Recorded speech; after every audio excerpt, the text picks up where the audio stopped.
എലവഞ്ചേരി മൂന്നുമുറി ഈഴവ സമുദായത്തിന്റെ നേതൃത്വത്തിലുള്ള കണ്യാർകളി ഉത്സവം സമാപിച്ചു.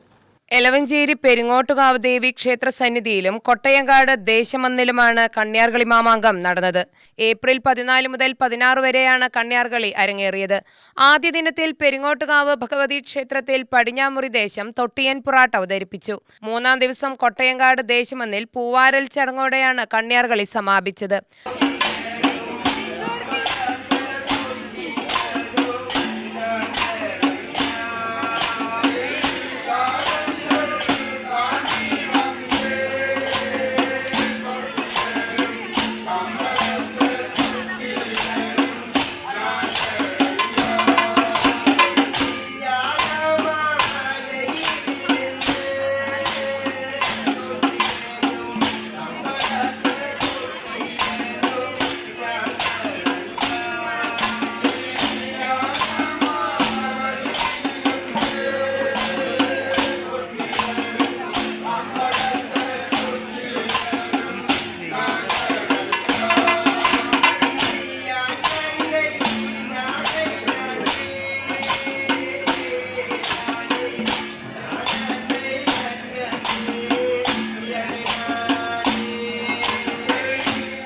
മൂന്ന് ദിവസം നീണ്ടുനിന്ന കണ്യാർകളിയിൽ കിഴക്കുമുറി, നടുമുറി, പടിഞ്ഞാമുറി, കരിങ്കുളം ദേശങ്ങൾ വിവിധ പ്രാട്ടുകൾ അവതരിപ്പിച്ചു.